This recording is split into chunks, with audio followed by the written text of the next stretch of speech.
귀한 찬양 감사합니다.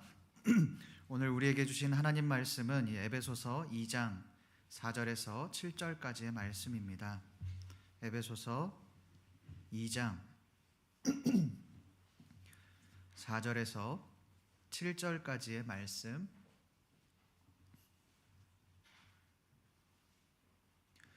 저와 여러분들이 한 절씩 교독하시겠습니다. 긍휼이 풍성하신 하나님이 우리를 사랑하신 그 큰 사랑을 인하여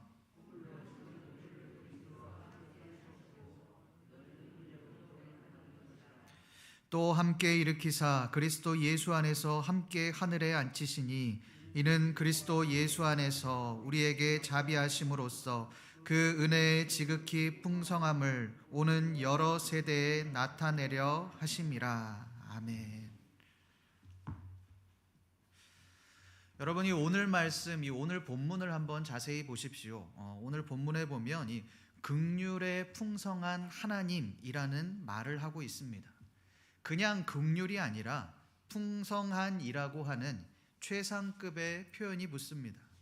이 말은 더 이상 표현할 수 없을 만큼 하나님께서 긍휼하심을 가지고 계신다라고 하는 의미입니다. 바울은 자기가 할 수 있는 최고의 표현을 사용해서 하나님의 긍휼하심을 표현합니다. 여러분, 그렇다면 바울은 왜 이렇게 하나님에 대해서 최상급의 표현을 하고 있는 것일까요? 그것은 하나님의 우리에게 행하신 것과 관련이 있습니다. 그렇다면 도대체 하나님은 우리에게 무엇을 행하셨길래 바울이 이렇게 말을 하고 있는 것일까요? 그것을 알기 위해서 우리가 지난주 말씀을 한번 살펴보겠습니다. 우리 에베소서 2장 3절 말씀을 함께 읽어보겠습니다. 시작. 전에는 우리도 다 그 가운데서 우리 육체의 욕심을 따라 지내며 육체와 마음에 원하는 것을 하여 다른 이들과 같이 본질상 진노의 자녀이었더니. 이 3절 말씀은 우리가 예수를 믿기 전 우리의 상태에 대해서 말씀을 합니다. 예수님을 믿기 전에 우리의 상태가 어떠했습니까? 본질상 진노의 자녀이었다라고 그렇게 말을 합니다. 본질상 진노의 자녀, 이미 태어나면서부터 죽어 마땅한 삶, 그 죄인의 삶을 살았다는 겁니다. 이것은 인간의 원죄를 의미합니다. 모든 인간은 이 아담의 원죄로 말미암아 태어나면서부터 이미 죄인된 삶을 살게 되었습니다. 그러나 우리는 이것을 깨닫지 못합니다. 우리가 죄인인지 모르고 죽어 마땅한 사람인지 모르고 살아간다는 것입니다. 왜 그렇습니까? 태어나면서부터 죄인이기 때문에 그렇습니다. 우리가 장애를 가진 분들을 생각하면 조금 이해가 더 쉬울 것 같습니다. 이 장애인들 중에서 태어나면서부터 장애를 가진 사람들은 세상에 대한 원망이나 신에 대한 원망이 그렇게 크지 않습니다. 왜 그렇습니까? 태어나면서부터 장애를 가지고 있었기 때문에 내가 가진 문제가 그렇게 크게 느껴지지 않는 겁니다. 왜요? 원래부터 그랬기 때문에. 그러나 이 정상이었다가 갑작스런 사고로 인해서 갑자기 장애를 가지게 되는 경우는 다릅니다. 이 사람들은 엄청난 좌절감과 세상에 대한 원망과 신에 대한 원망을 가지게 됩니다. 정상이었을 때를 비교해 보니 본인이 얼마나 문제가 있는지, 얼마나 나의 삶이 불편한지, 앞으로 내가 어떤 삶을 살게 될 것인지를 알고 있기 때문에 그렇습니다. 그러니 그 괴로움을 견딜 수가 없는 것입니다. 그런데 여러분, 우리의 모습이 이랬다는 겁니다. 죽을 죄인의 삶을, 멸망받을 그 죄인의 삶을 살아가고 있지만 그것을 깨닫지 못한 채 사망의 길로 행했다는 것입니다. 그런데 하나님이 그런 우리를 어떻게 하셨습니까? 우리 5절 말씀을 함께 읽어보겠습니다. 시작. 허물로 죽은 우리를 함께 살리셨고 너희는 은혜로 구원을 받은 것이라. 바울이 이 긍휼의 풍성하심이라는 말을 사용한 이유는 죽어 마땅한 죽을 우리를 하나님께서 살리셨기 때문에 그렇습니다. 우리는 멸망받을 그 죄인의 삶을 살아가면서도 그것이 얼마나 악한지 모르고 그렇게 살아왔습니다. 그런데 하나님께서 우리에게 긍휼을 베풀어 주심으로 우리를 죽음에서 생명으로 다시 살리셨다라고 하는 것입니다. 그렇다면 여기에는 긍휼이라는 말보다는 사랑이라는 말이 더 어울릴 것 같습니다.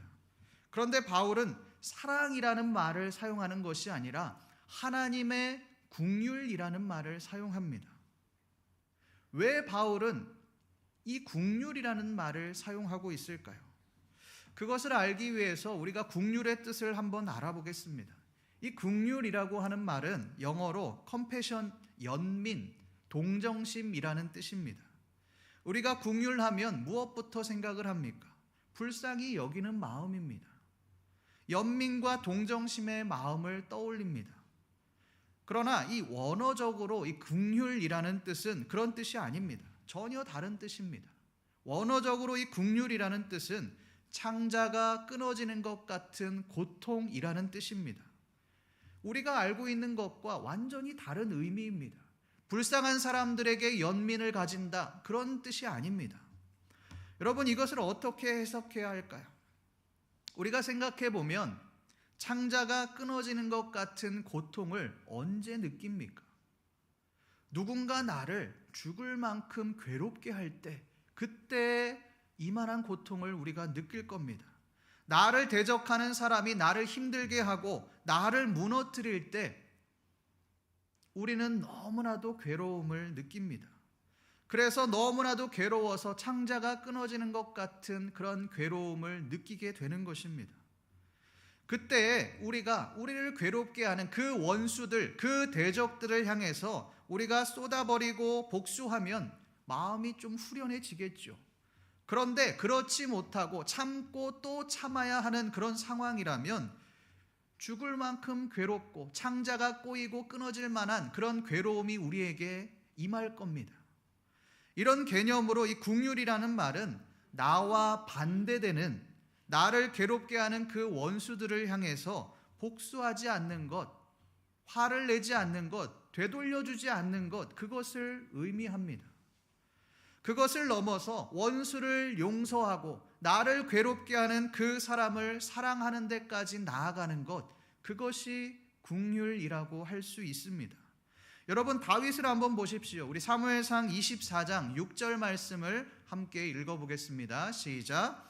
자기 사람들에게 이르되 내가 손을 들어 여호와의 기름 부음을 받은 내 주를 치는 것은 여호와께서 금하시는 것이니 그는 여호와의 기름 부음을 받은 자가 됨이니라 하고. 다윗은 자신을 내내 매일매일 매 순간순간 자기를 죽이려고 했던 그 사울에게 복수할 수 있는 기회가 드디어 찾아왔습니다. 다윗이 숨어있던 그 동굴에 사울이 볼일을 보러 들어온 겁니다. 여러분, 복수하기에, 되돌려주기에 이것보다 좋은 그런 환경이 어디 있습니까? 사울은 아무런 저항을 하지 못하는 그런 상태입니다. 그런데 다윗은 사울을 향하여서 복수하지 않습니다. 하나님께 기름 부음을 받은 자를 내가 해할 수 없다라고 말을 하며 이 사울을 용서합니다. 여러분, 다윗이라고 창자가 끊어지는 것 같은 그런 고통과 두려움이 없었겠습니까? 차라리 죽고 싶을 만큼 그런 괴로움과 두려움에 매 순간순간을 지냈겠죠. 제사장의 떡을 먹으며 율법을 어기고 또 블레셋 왕 앞에서 침을 흘리며 미친 채 할 때 내가 도대체 뭐하고 살고 있나, 차라리 죽었으면 좋겠다, 이런 생각 안 했겠습니까? 했겠죠. 사울을 향하여서 복수하고 싶다, 이런 생각도 했겠죠. 그러나 다윗은 사울을 향하여서 복수하지 않습니다. 사울을 용서합니다. 이것을 하는 데까지는 말할 수 없는, 견딜 수 없는 그 고통과 고뇌와 번뇌가 있었을 것입니다. 그러나 다윗은 그 대적 사울을 용서합니다. 이것이 바로 긍휼의 마음입니다. 프레드릭 부셔너는 이 긍휼에 대해서 이렇게 말을 합니다. 긍휼은 다른 누군가를 깊이 생각하고 느끼게 하는데 꼭 필요한 감정적 능력이다. 상대에게 평화의 기쁨이 있을 때야 비로소 나에게도 진정한 평화와 기쁨이 존재할 수 있다는 깨달음이다. 여러분, 이 긍휼이라고 하는 것이 무엇입니까? 나만 용서하는 것이 아니라는 겁니다. 나를 괴롭게 하는, 나를 힘들게 하는 그 원수에게도 하나님의 평화와 기쁨이 깃들게 하는 것, 그들을 사랑하는 것, 예수님의 사랑을 나타내는 것, 그것이 참된 긍휼이라고 하는 것입니다. 성도 여러분, 우리는 이 긍휼의 마음을 가지고 있습니까? 우리도 긍휼의 마음을 가지기는 하죠. 어떤 긍휼입니까? 나보다 못한 사람들, 어려운 사람들, 도움이 필요한 사람들, 그 불쌍한 사람들에 대한 연민, 긍휼의 마음입니다. 그런데 여러분, 그것은 진정한 긍휼이라고 할 수 없습니다. 진정한 긍휼은 나를 괴롭게 하고 내가 꼴도 보기 싫어하는 그 원수들을 용서하고 사랑하는 데까지 나아가는 것입니다. 우리를 괴롭게 하는 그 원수를 향하여 사랑하는 마음, 용서하는 마음을 가지십시오. 그때 하나님은 우리를 통해 사람들이 예수 그리스도의 사랑을 느끼게 될 것입니다. 이 긍휼의 마음을 가지심으로 예수 그리스도의 사랑을 전하시는 저와 여러분들 되시기를 간절히 소망합니다. 그렇다면 하나님이 우리에게 베풀어 주신 그 긍휼은 무엇입니까? 우리 5절 말씀을 함께 읽어보겠습니다. 시작. 허물로 죽은 우리를 그리스도와 함께 살리셨고 너희는 은혜로 구원을 받은 것이라. 여러분, 지난 말씀에서 허물이 뭐라고 말씀했습니까? 하나님의 영역을 위반하고 침범하는 것이 허물이다라고 그렇게 말씀드렸습니다. 쉽게 말하면 하나님의 자리를 내가 차지한 것, 그것이 우리의 죄, 허물이라는 것입니다. 창세기 3장에서 아담과 하와는 선악과를 따먹었습니다. 선악과를 따먹고 난 이후에 그들에게 어떤 일이 일어났습니까? 그들의 눈이 밝아졌습니다. 영어 성경으로 보면 그것을 눈이 떠졌다라고 그렇게 표현을 합니다. 눈이 떠졌다라고 하는 것은 긍정적인 의미가 아닙니다. 부정적인 의미입니다. 하나님의 눈이 아니라 이제는 내 눈으로 보게 되었다는 겁니다. 하나님께서 말씀하시는 그 눈으로 보는 것이 아니라 내가 보고 싶은 것들을 보고 내 마음대로 보는 눈이 생겼다는 겁니다. 이 말은 하나님의 자리를 내가 침범하게 되었다는 말입니다. 피조물이 조물주의 자리를 침범했습니다. 그렇다면 이 피조물은 피조물로서의 가치를 상실한 겁니다. 존재 가치를 잃어버린 겁니다. 존재 가치를 잃어버린 그런 피조물은 폐기당해야만 마땅합니다. 죽어야 합니다. 그러나 하나님은 죽어 마땅한 우리를 다시 살리셨습니다. 말씀은 그것을 은혜라고 그렇게 표현합니다. 은혜, 갚을 수 없는 그 사랑을 우리가 입었다는 것입니다. 이것이 바로 하나님이 우리에게 베푸신 그 긍휼입니다. 두 번째 긍휼을 보겠습니다. 우리 다 같이 6절 말씀을 함께 읽어보겠습니다. 시작. 또 함께 일으키사 그리스도 예수 안에서 함께 하늘에 앉히시니. 또 함께 일으키사라고 그렇게 말씀합니다. 그리고 함께 하늘에 앉으셨다라고 그렇게 말을 합니다. 함께가 두 번이 나옵니다. 또 5절 말씀에도 보면 함께라고 그렇게 말을 합니다. 이 함께라는 표현을 쓸 때 누구와 함께라고 말을 합니까? 그리스도 예수입니다. 그리스도 예수와 함께 일으키셨고 그리스도 예수와 함께 하늘에 앉히셨다라고 그렇게 말씀합니다. 여러분, 과연 이 말씀이 무슨 말일까요? 그리스도 예수를 죽음에서 부활하신 그 살리신 것 같이 우리도 함께 죽음에서 생명으로 살리셨다는 겁니다. 그것을 어떻게 알 수 있느냐? 예수 그리스도의 부활이 우리를 살리신 증거라는 것입니다. 여러분, 예수님의 부활을 믿으십니까? 진짜 우리 마음 깊이 그것을 믿고 계십니까? 예수님의 부활은 누구도 부정할 수 없는 그런 진실입니다. 왜 그렇습니까? 예수님의 부활이 없다면 우리가 신앙생활을 할 이유가 없는 겁니다.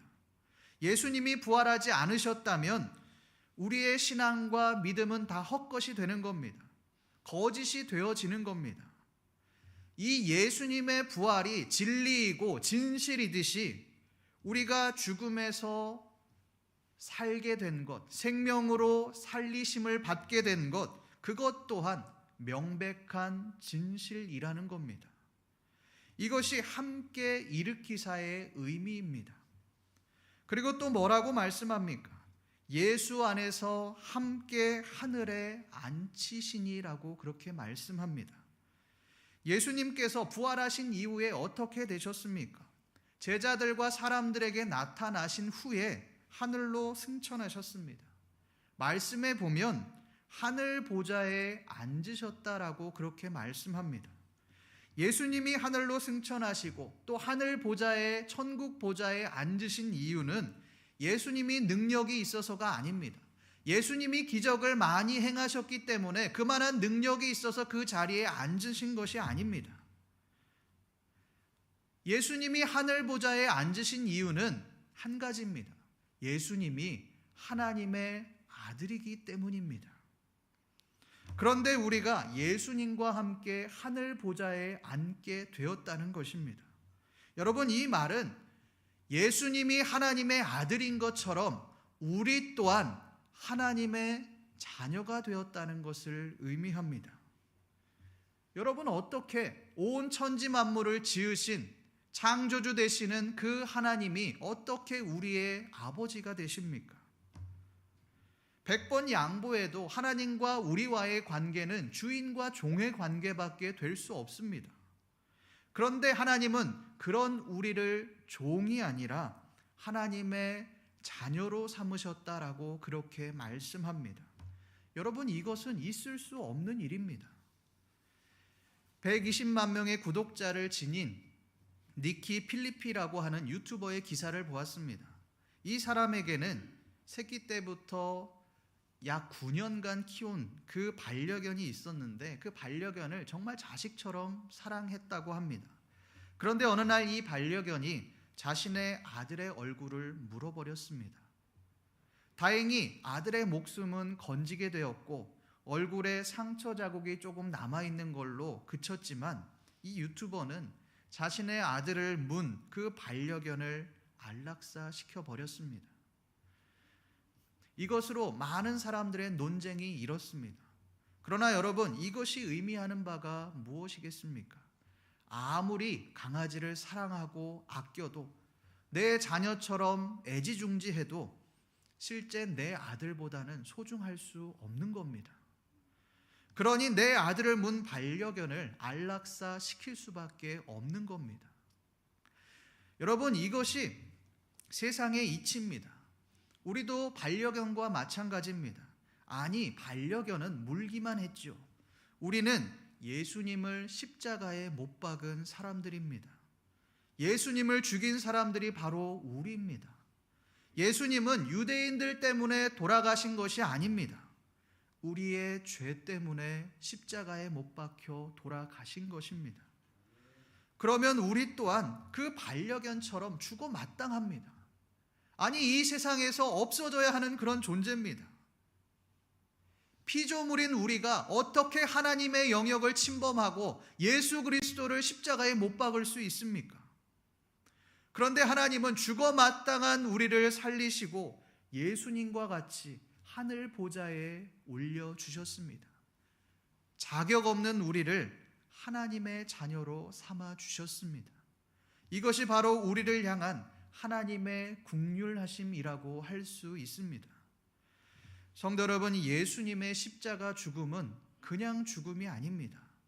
우리를 살리기 위한 죽음입니다. 하나님은 우리를 죽음에서 살리셨습니다. 자격 없는 우리를 너는 내 아들이다, 너는 내 딸이다 그렇게 말씀하시며 하나님의 자녀로 삼아 주셨습니다. 이것이 바로 바울이 오늘 말씀에서 우리에게 말하고자 하는 그런 메시지입니다. 너희의 구원은 그냥 주어진 것이 아니다. 그냥 되어진 것이 아니다. 오직 하나님의 은혜로 되어진 것이다.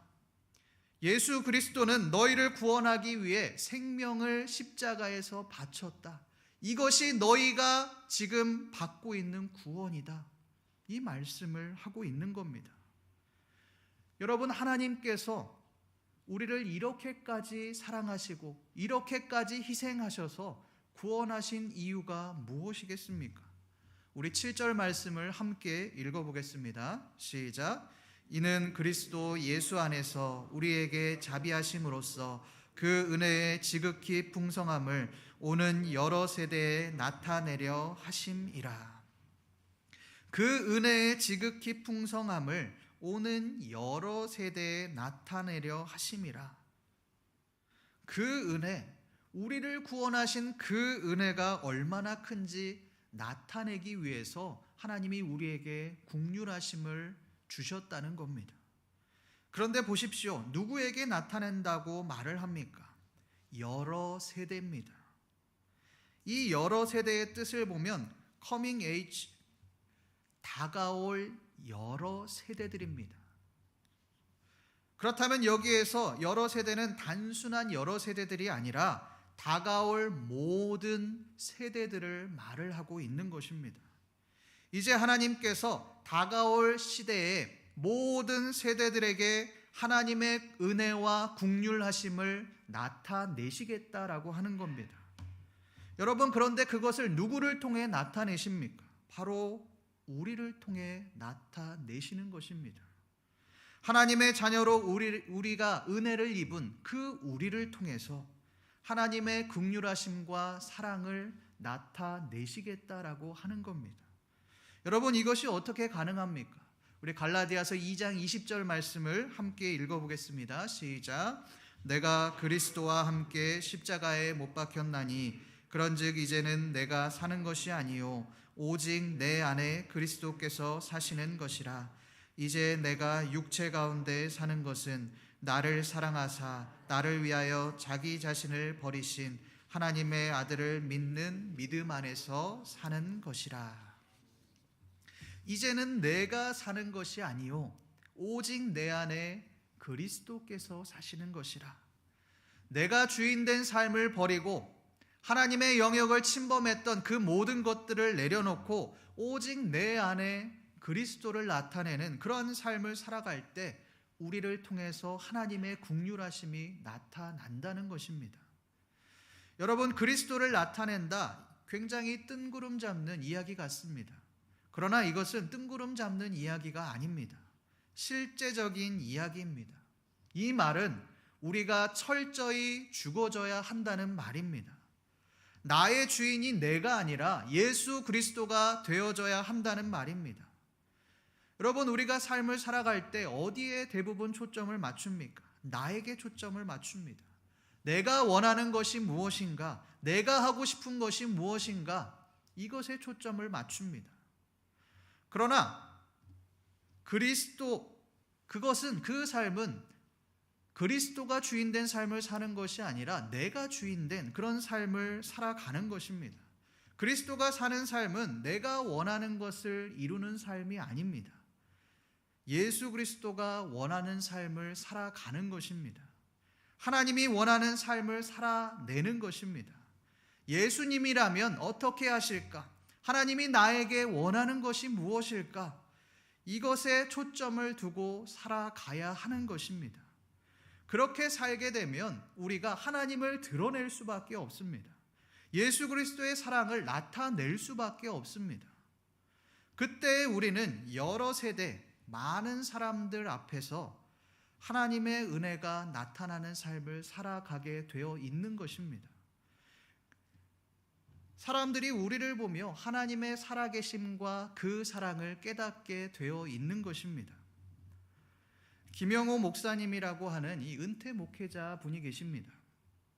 이분은 평생을 목회에 전념을 해오셨지만 3년 전에 간 질환 악화로 더 이상 설교를 할 수 없어 강단에서 내려와야만 했습니다. 2018년도에 1차로 암 수술을 했는데 그것이 재발하는 바람에 이식을 받아야지만 살 수 있는 그런 상황에 처했습니다. 간 이식에 적격한 사람을 찾아보니 유일하게 한 사람, 손자만 그것에 해당이 되었습니다. 이 손자는 이 총신대 신학과 2학년에 재학 중인 그런 신학생이었습니다. 여러분, 우리가 만약에 손자라면 어떻게 하시겠습니까? 아무리 신학생이어도 고민하겠죠. 내가 이것을 잘할 수 있을까? 과연 이게 맞나? 주저주저 하겠죠. 그러나 이 손자는 주저함 없이 휴학계를 내고 할아버지를 위해서 자신의 간 60%를 떼어주었습니다. 그런데 이 손자의 인터뷰가 굉장히 인상적입니다. 이 언론사와의 인터뷰에서 이 손자는 이렇게 말을 합니다. 저는 태어나자마자 부모가 이혼했지만 그 빈자리에는 조부모님이 계셨어요. 어린 시절을 회상해 보면 가족 나들이 때 할아버지, 할머니 사이에서 팔짱을 끼고 다녔던 그 기억이 선합니다. 항상 함께 해주신 할아버지 덕에 엄마의 빈자리는 거의 느끼지 못했습니다.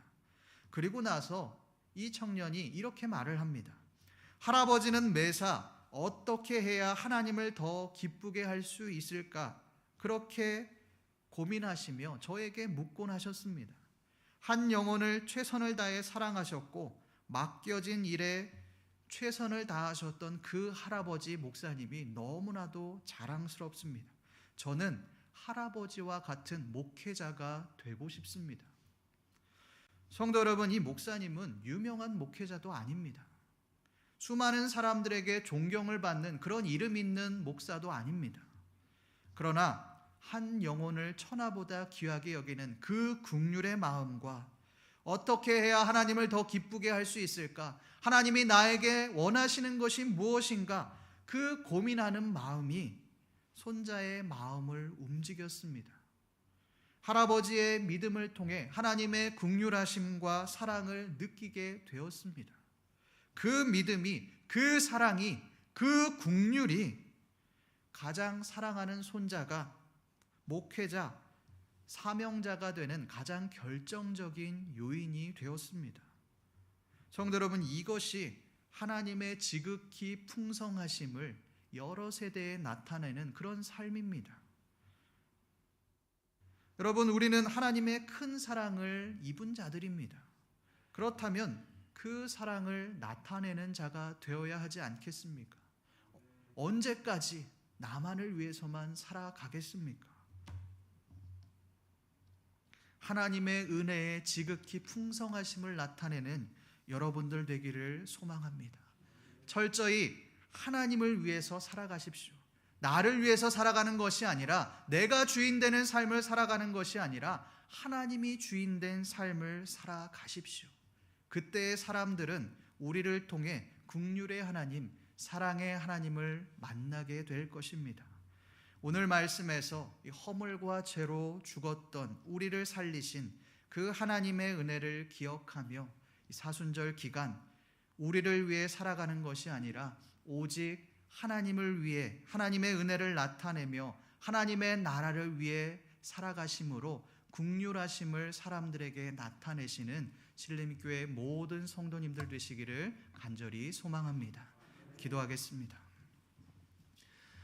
하나님 아버지, 바울의 말씀을 통하여서 우리가 우리 자신을 되돌아보게 하시니 감사합니다. 하나님, 갚을 수 없는 그 은혜를 우리가 입었으니, 그 긍휼하심을 받았으니 우리 또한 하나님을 알지 못하는 자들에게 그 긍휼하심을 나타내는 자가 되게 하여 주시옵소서. 오직 나를 위해 살아가지 않고 하나님을 위해 살아감으로 우리를 통해 하나님의 역사와 은혜가 증거되는 귀한 삶을 살아가게 하여 주시옵소서. 감사드리며 살아계신 우리 주 예수 그리스도의 이름으로 기도드립니다. 아멘.